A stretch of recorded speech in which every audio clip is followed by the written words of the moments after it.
Rainbows after devastating floods, desert places and wilderness times after drowning into new life, baptism, covenant making and God promise keeping. Such are the themes that appear in today's readings this first Sunday in Lent. There's a third reading from 1 Peter that we don't read here, but in that reading there's a direct connection made between Jesus' baptism and the Noah and flood story. In that reading, it directs us to the part of the Noah tale we, at least as adults, most struggle with. The devastation in the tale. The utter destruction. So few, just 8, were given chance to survive or, to put it religiously, be saved. Even when the others in the story realized what was going on, they were not given a chance. This God is portrayed as closed, as merciless in turning away. Well, at least that's how those with power to collect and perpetuate the story decided it to be told. The story of Noah is very engaging. It's got all the animals and a pretty simple storyline. So it's a really easy one we tell our kids. We focus mostly on the action in the story, the building of the ark, the gathering of the animals, the faithfulness of Noah, the abandonment of all others, the hugeness of the flood, the raven, the dove, the olive branch, and phew, the end of the rain at last. Let's not go back a year in Auckland, huh? We're on the inside. So don't worry, it's okay. Don't worry about the others who are having too much of a good time to plan for the future. It's actually quite difficult to put a positive spin on the moral of the story, much less on this version of God. That God would choose only 8 people of the entire earth and only 2 of each species to survive. And let's not even begin to think about the repercussions of such a limited genetic pool. As adults, we tend to examine the story, we poke around at the details. We can recognise that this Noah and the Ark tale is a way of telling about a significant event in the life of a community in story form. We can recognise it as a way a community makes sense of their experience in the world to create some rationale so they can manage their reality. But even so we say this, we are really easily hooked by and latch onto the bits of the story that disturb us. We perhaps uncritically take the story from its pre-scientific and pre-critical context and plonk it into our scientific critical world and proceed to critique it from there. Well, our adult selves do.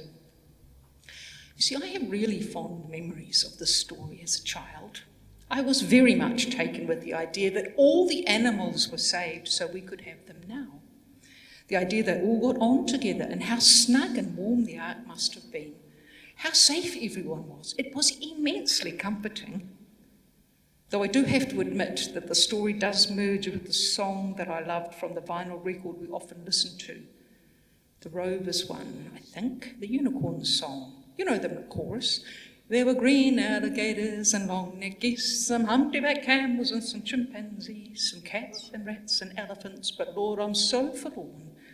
I just can't find no unicorn. Of course, the last line changed as the story went along. Because that jolly unicorn was been too busy playing silly games to enter the ark. It always saddened me. I would really like to have seen a unicorn. But, of course, by the time we're adults, we're schooled, so we're less fooled. We're sceptical about a God portrayed as one who would choose to destroy almost all of creation, especially a creation that just a little bit before had been declared good by the same God. There is no logic. There's only confusion to such a God. We look with eyes of judgment at the scarcity of what was taken, destroyed, and the paucity of what was preserved. We focus on the flood and the disaster and, perhaps as an afterthought, that bow, the rainbow. The rainbow, a reminder of God who is to be feared, who holds threat of annihilation over us, unless we tend not to see it as a prompt and reminder about who we are or can be, people who can bring and nurture life, but by our choices we turn from doing so. In a funny way, it's the view of a child, one to whom something is always done, who's powerless before and not accepting responsibility for the consequence of living as covenant people. The reality of life in this unique and finely tuned world that we are privileged to dwell in is that it does include times of floods. It does include places of desert and times of wilderness, times when we are made aware, frighteningly so, that life teeters in precarious balance. Such times and places confront us with our vulnerability, our frailty, our mortality. These aren't things or places or times done to us. These are the way things are. How we negotiate them, well, that's a different matter. Seasons like Lent and Easter invite us to venture into such time and space, invite us to turn to face that life and death are close bound, invite us to turn and face our ways, our habits that bring death. They give us a chance to pay attention, to reflect more intentionally upon the consequences of our actions, and to practice choosing differently. It is likely at some time there was a devastating flood that nearly wiped out the population of the world that lived around the river Euphrates. The Gilgamesh tablets tell of it. This massive destroying flood tale is common in the ancient stories of many communities, one of almost annihilation, but not quite. Have you ever wondered why it is a story that's told and continued to be told? It's curious that it's a common, potent, and continuing story. Is it to remind us that we should live fearfully, or to remind us to pay attention and be mindful of our intentions? Is it told to fill us with despair or to give us hope? Maybe it's told to help us, the then future generation, to know such events are part of life. But as with Easter dawn, not all of it.